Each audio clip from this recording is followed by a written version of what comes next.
भारत का भाग्य विधाता समझने वाले लोगों ने देश के वीर बेटे बेटियों के साथ खिलवाड़ करने में कोई कसर नहीं छोड़ी।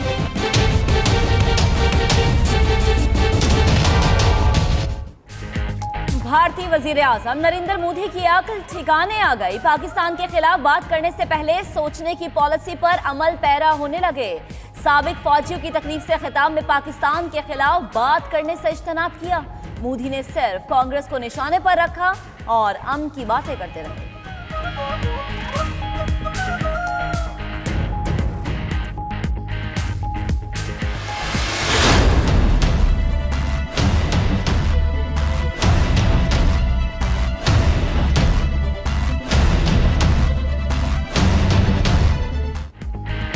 Army chief general Qamar Javed Bajwa का एयर हेडक्वार्टर्स का दौरा। एयर चीफ मार्शल मुजाहिद अनवर से मुलाकात की। दरपेश खतरात और रद्द-ए-अमल समेत ऑपरेशनल माहौल पर तबादला ख्याल। दोनों सरबराहान का ऑपरेशनल तैयारियों और हम आहंगी पर इत्मीनान का इजहार। आर्मी चीफ का कोर हेडक्वार्टर्स रावलपिंडी का भी दौरा। ऑपरेशनल तैयारियों पर इजहार इत्मीनान।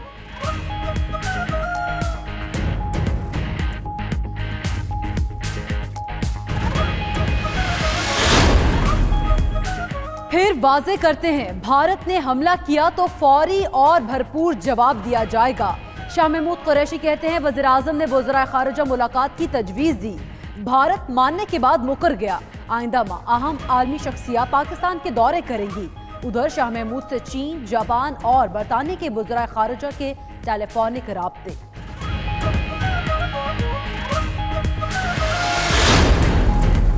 पाक फौज के नाम से ही मोदी सरकार पर लर्जा तारी। DGISPR की ब्रीफिंग दिखाने पर 2 भारतीय चैनल्स और केबल नेटवर्क्स को नोटिस जारी।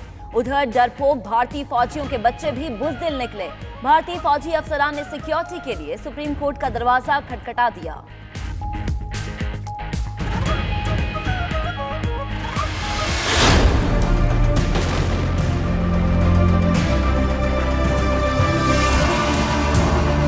सरकार को मालूम था इन लोगों को मारा जाने वाला है, सरकार ने होने दिया।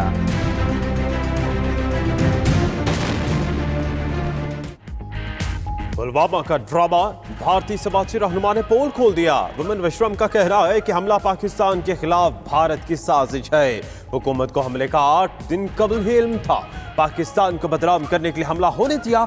उधर इंतहा पसंद रहनुमा राज ठाकरे की भी मोदी हुकूमत पर चढ़ाई। कहा शफाफ तहकीकात कराई जाए तो सारी सच्चाई सामने आ जाएगी।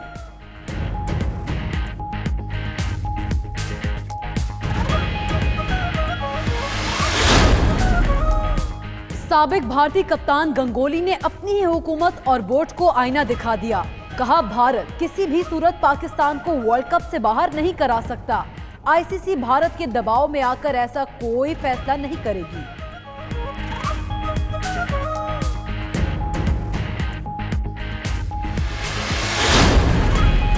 पाकिस्तान के खिलाफ भारतीय गीदड़ भभकियां, मजम्मत के लिए शहर शहर रैलियां। इस्लामाबाद में ताजिरों और बच्चों का एहतजाजी मुजाहरा। पेशावर में भी ताजिर बिरादरी ने रैली निकाली।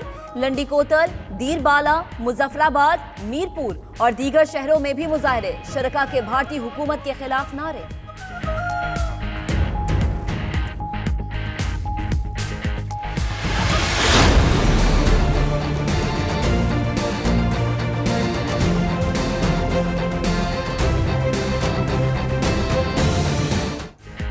रिहाई की ख्वाहिश दिल में ही रह गई। नवाज शरीफ अस्पताल से दोबारा जेल पहुंच गए। कोट लखपत जेल का अमला नवाज शरीफ को 12 रोज बाद अस्पताल से वापस जेल लेकर गया।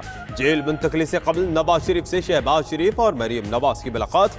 जमानत मुस्तरद होने से आगाह किया। आइंदा की सूरत हाल पर मुशावरत। उधर लीगी कारकुनों की अस्पताल के बाहर नारेबाजी, पुलिस को धक्के।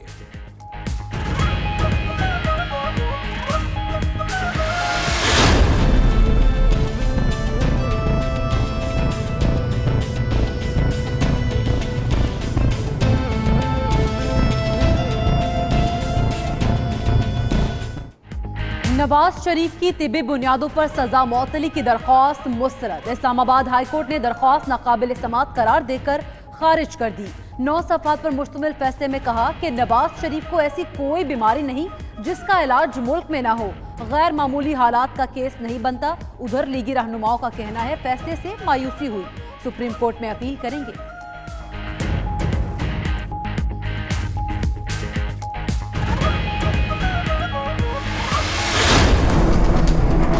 ये नैब ने जिस तरीके से बड़े लोगों को पकड़ा है, इसको बहुत बड़े पैमाने पे अवामी हमायत हासिल है। तरमीम नैब को मजीद तगड़ा करने के लिए होगी। नवाज शरीफ के मुतालिक अदालती फैसले से डील या ढील का तासुर जायल हो गया। फवाद चौधरी कहते हैं नैब कवानीन में तरमीम हुई तो इदारे को मजीद ताकतवर बनाने के लिए होगी। उधर फैयाजुल हसन चौहान इस्लामाबाद हाई कोर्ट के फैसले से मुतमईन, बोले नवाज शरीफ की तबीयत बेहतर मगर नीयत ठीक नहीं। वो पतली गली से लंदन जाना चाहते हैं मगर ऐसा नहीं होगा।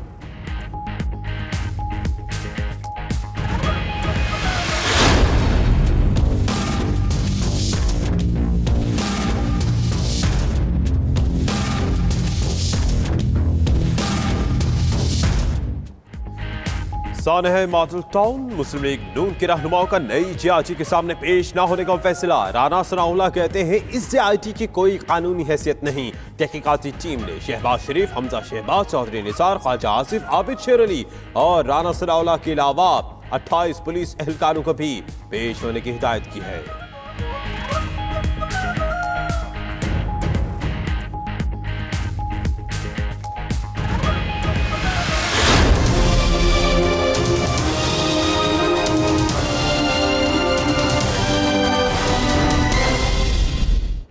कराची मलीर जाफर तैयार सोसाइटी में इमारत के मलबे से एक और लाश निकाल ली गई। मजीद अफराद के दबे होने के खदशे पर इमदादी कार्रवाइयां जारी। पाक फौज, रेंजर्स और रेस्क्यू टीमें शरीक। 3 मंजिला इमारत गिरने से मियां बीवी और बेटे समेत 4 अफराद जाँ बहक हुए। बच्चे समेत 4 अफराद को जिंदा निकाल लिया गया।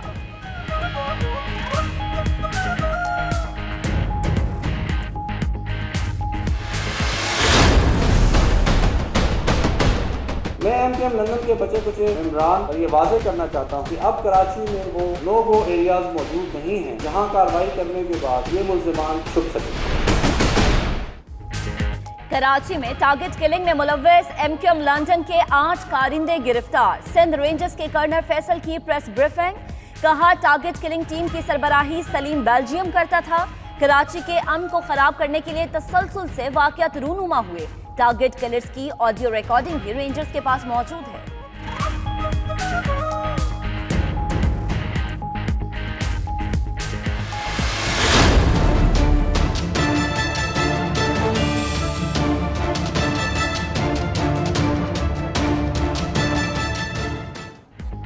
लाहौर में 3 अफराद के कत्ल का मुकदमा दर्ज। 7 मुलजिम नामजद, 3 नामालूम साथी शामिल। दारोगा वाला में कसाब की दुकान पर दिन दहाड़े फायरिंग से 2 भाई और कजन जाँ बहक हुए थे।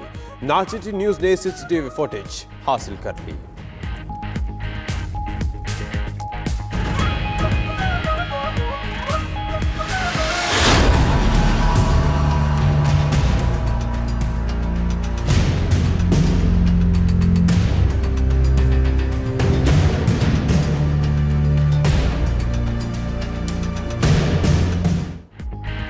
स्पीकर सिंध असेंबली की गिरफ्तारी की ऐवान बाला में भी बाज़कर। डिप्टी चेयरमैन सलीम मांडवीवाला की नैब पर तनकीद, कहा सिराज दुरानी की गिरफ्तारी की इजाजत व्हाट्सएप के जरिए दी गई।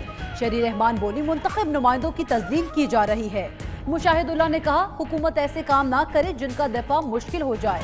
उधर नैब की व्हाट्सएप मैसेज के जरिए वारंट जारी करने की तरदीद।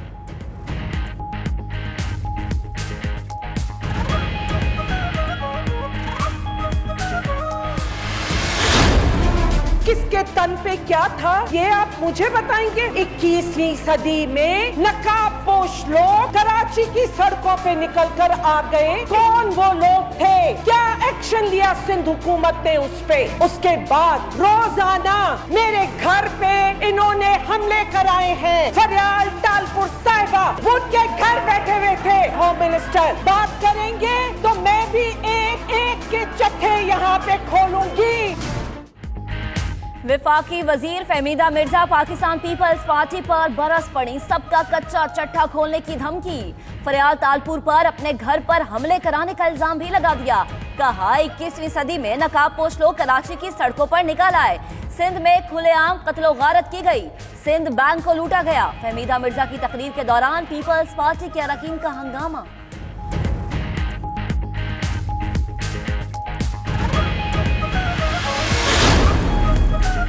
वज़ीर-ए-आज़म की ज़ेर सदारत इजलास सूफिया कराम पर जनमन तहकीक के लिए खुसूसी कमेटी कायम। कमेटी में चेयरमैन मदीना फाउंडेशन मियां मोहम्मद हनीफ, वज़ीर मजहबी अमूर Noor Haq Qadri, chairman higher education commission और ख्वाजा शिराज महमूद शामिल।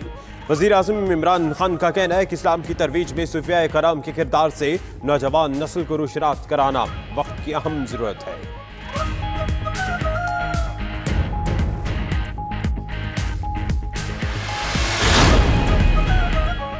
वज़ीर-ए-आज़म की ज़ेर सदारत अहम इजलास, मनी लॉन्ड्रिंग की मौसर रोकथाम के लिए इक़दामात का जायजा।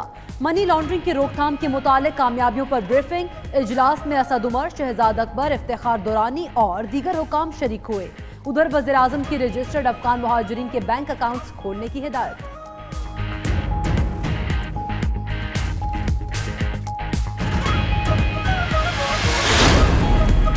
हमारी समत दुरुस्त, दरामदात कम हुई। अब्दुल रज़ाक दाऊद कहते हैं हालात बहुत खराब थे, अब बेहतर हैं। 6 महीने में तेजी से हालात बेहतर होंगे। गैस की कीमत ना बढ़ाते तो गैस कंपनीज दिवालिया हो जाती। सऊदी अरब गवादर में रिफाइनरी लगाएगा। पाकिस्तान की पेट्रोलियम मसनूआत की दरामदात में कमी आएगी। मुशीर तिजारत की प्रोग्राम हो क्या रहा है में गुफ्तगू।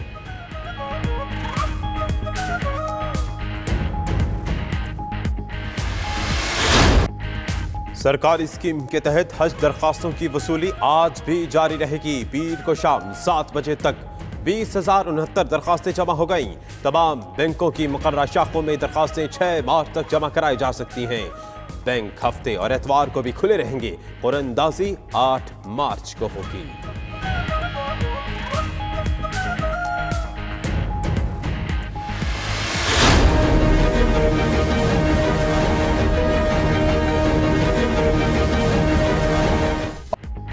दोहा में अफगान अमन मुज़ाकरात का अगला दौर। अमरीकी नुमाइंदे की मुल्ला बरादर से मुलाकात। खलीलजाद कहते हैं मेज़बानी पर कतर और सफरी सहूलियात पर पाकिस्तान के मशहूर हैं।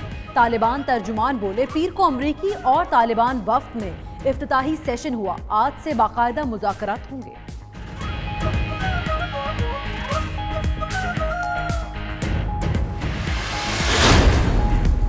बारिशों का नया सिलसिला। पंजाब और आज़ाद कश्मीर के मुख्तलिफ इलाकों में बादल फिर बरस पड़े।